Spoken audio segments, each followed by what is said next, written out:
Thank you very much. Thank you for the organizers for the opportunity to present our work here.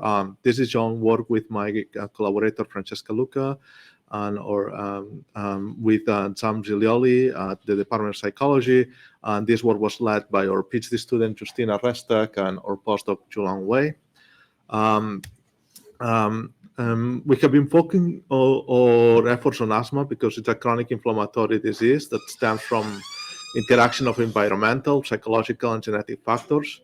It is one of the causeless pediatric health conditions, a leading school absenteeism, and it disproportionately affects children. And in places like Detroit, the mortality is well above the national average. Non-coding genome-wide association studies have been discovering many genetic variants associated with disease, and this is an example, but we can see that most of the hits, they don't happen to be in the coding regions of the gene. So the idea is that they might hit a regulatory sequence that regulates in cis gene, like the talk earlier this morning by Lena showed. But we still don't know exactly in which context these genetic variants will be active, in which cell types will regulate the genes, and in response to stimuli or which stimuli. One of the contexts that we have been interested in the context of asthma is glucocorticoids because they modulate the stress response. So and they modulate also the immune response and inflammation. So you want when this goes wrong, you might have asthma severity increases, or for example, in the context of COVID-19, when it was very severe, you could have a cytokine storm, and basically glucocorticoids was one of the ways of treating them. And in order to study the effects of psychological stress and glucocorticoids in kids with asthma, we have been fortunate to be part of the ALOFT initiative, which included blood drawings, glucocorticoid measurements, and asthma measurements for, and as well as so many other psychological measurements in kids with asthma between the ages of 10 and 17 living in Detroit. We have been using the samples in several projects in the recent years. So about 2 years ago, we have also one study published showing gene-environment interactions for in EQTLs and that they modify asthma risk. Earlier this year, we also, because these are kids going through puberty, we showed that that there are changes in puberty, and some of these changes in gene expression are correlated with some of the profiles that you will get from asthma severity. And today I will focus in work that has been published earlier this year in EQTL mapping of dynamic changes, but also a little bit of recent work that we are doing that we also using chromatin accessibility data. So the major questions that we are to answer today are what are the gene expression response dynamics to glucocorticoid at single cell resolution? Are glucocorticoid response transcription factors driving these changes in gene expression that we will see mean variability? And are genetic variants that can affect the response dynamics? So to do this, we used this study design in which we sampled PBMCs from 96 African-American asthmatic individuals. And this was done in pools of 16. And each individual sample was treated with different contexts. 2 of them, LPS and PHA, activate the immune system. There are different types of activation. And then on top of that, we added dexamethasone, which is a synthetic glucocorticoid that will dampen the immune response. And this was treated for 6 hours, then grouped in pools of 16, and we did single-cell RNA-seq. And for one of the pools of 16 individuals, we also did single-cell attack-seq data. So the first thing that we did is to find if we can find changes in gene expression, and in this case we use a pseudo bulk of each individual cell type and treatment combination. And using this, we found 6,500 differentially expressed genes. Most of them were detected in the monocytes. And for example, and for the monocytes, we also have a more response of the LPS, which will be more what we expected. what we also wanted to do in addition to the mean is to see if we could detect changes in variability. In this case, we used a negative binomial distribution fitted on the cells that we get from each individual in cell type and condition. And basically then we fit a negative binomial with the mean and the dispersion parameter. This is a very similar model that was used by Sarkar et al. But in the Matthew Stephens group. We didn't use the dropout model. Instead, we focus on a subset of genes that they are highly expressed and where dropout will not be a problem. And also we use individuals that will have at least 20 cells per individual on treatment. And when we do that, then we detect 1,400 differentially variable genes, again with monocytes being the strongest one showing variability, and in this case 900 differentially variable genes in monocytes. We can compare when we in this subset of genes when we can detect both differentially expressed genes and differentially variable genes, and we can see that they are a little bit independent effects. But some of them, about 500, you can detect it in both. These are again examples of the genes. So, for example, on the top you will have the changes in gene expression mean, and in this gene you will have a change in the mean, but not much change in variability. Or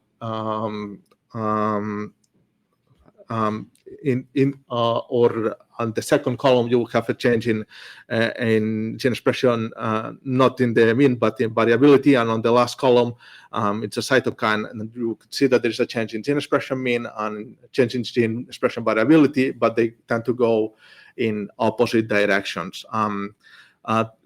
If we wanted to see how much this was common, and we can see that in general we see a negative correlation of the changes in differential gene expression in the mean versus those ones in the variability. So when you have an increase in the gene expression mean, you will have a decrease in the gene expression variability after the treatment. We can also compare how these different activations and effects are similar or different across the cell types. And we can see that across all the genes, the correlations are generally positive for the same activation. You will see these groups. And the similar cell types like T cells and NK cells will be more different than the monocytes. And as expected, you will see a negative correlation with the shift in the glucocorticoids because it dampens the immune response system. What we can see on the right is that this correlation, when we look at the effects on the variability, they are slightly less correlated, but you can see more or less a similar correlation patterns. And again, what I think it's interesting here is that the glucocorticoids can not only reverse the changes in the gene expression, but it also prevents the changes in gene expression variability. Next, we wanted to use recent data that we have collected on single-cell attack-seq to measure chromatin accessibility.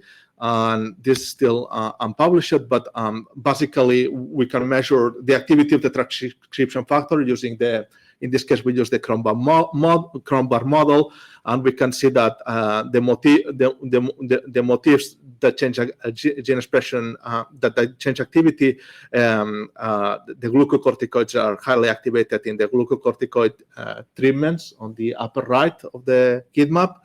And then we have 4 distinct motif clusters. On the top one is the glucocorticoids. Then we have the CBP alpha that might represent the same transcription factor. Then we have AP1 and with a subcluster with NF-kappa B, and at the bottom IRF. So putting it together with what I was showing earlier, we can see that what the motif activity of the glucocorticoid here, the motif in the grid goes up.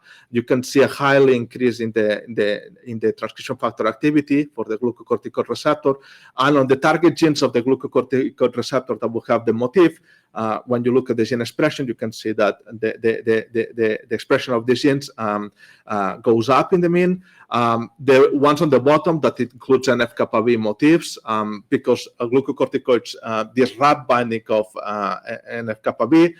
You can see that the transcription factor activity goes down, and you have a decrease in gene expression. If you look then at the variability, again, you can see that the pattern has shifted. So basically, when the glucocorticoid receptor goes up, and the target genes of this glucocorticoid receptor decrease in the variability. And NF-kappa B that decreases binding after treating with glucocorticoids, the variability goes up. This is a possible mechanism by which tighter binding might reduce gene expression variability. Also, across these 96 samples, we can measure genetic effects on these molecular phenotypes. And to do that, we use FastQTL, and using the parameters estimates that we estimated from the model in the gene expression mean and also in the variability. Basically, and then across all the different cell types and conditions, to analyze it together, we use MASHAR. But here I will focus primarily on the mean and the variability. So again, we find that genetic effects on variability and EQTL, they tend to be quite a little bit independent, and we find 365 genes alone, 121 variability genes, and for both we have about 25. And again, we see a negative correlation. Across context, we also find 328 genes that they have response EQTLs, 61 genes that they will have a response in the variability with the given treatment.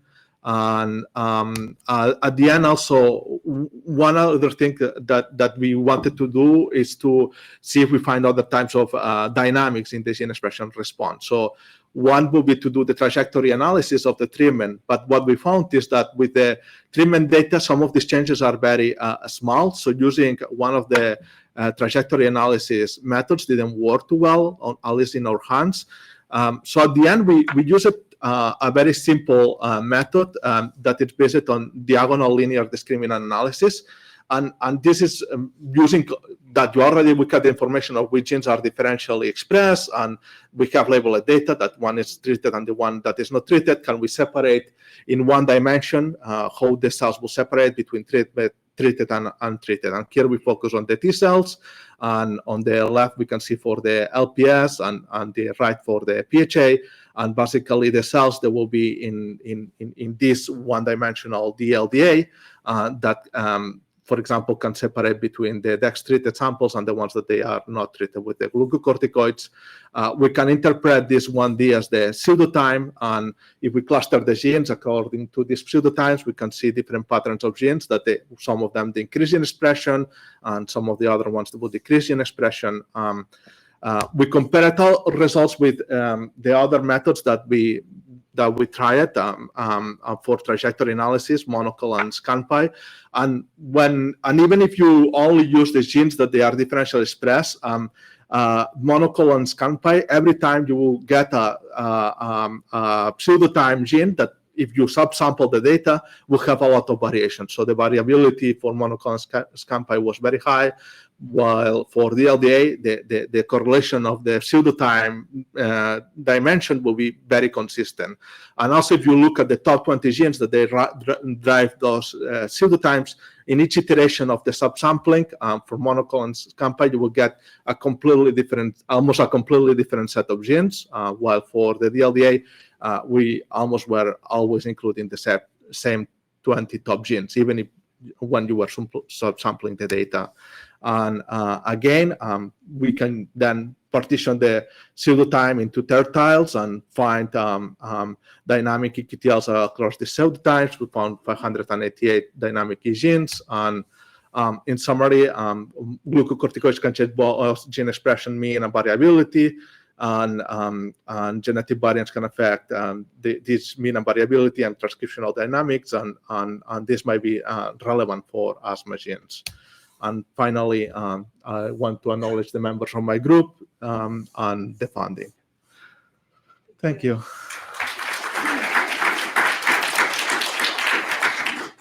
We are slightly over time, but we can take one quick question if someone has it. I have a quick question. Okay. In the early slides, you just had so much variability from the monocytes. I was wondering if that is kind of obscuring potential other variability of other cell types. I think that's possible. The thing is that I don't know. It might also be that each cell type might be a little bit different. I didn't have time to say that, but we only focus on the major cell types. So monocytes and B cells, and monocytes probably is larger and more homogeneous, while T cells, they may be more heterogeneous, and we grouped them together. So we might be, we might want to zoom into different cell types when we have maybe more cell data or better ways to classify the different T cells. Yeah.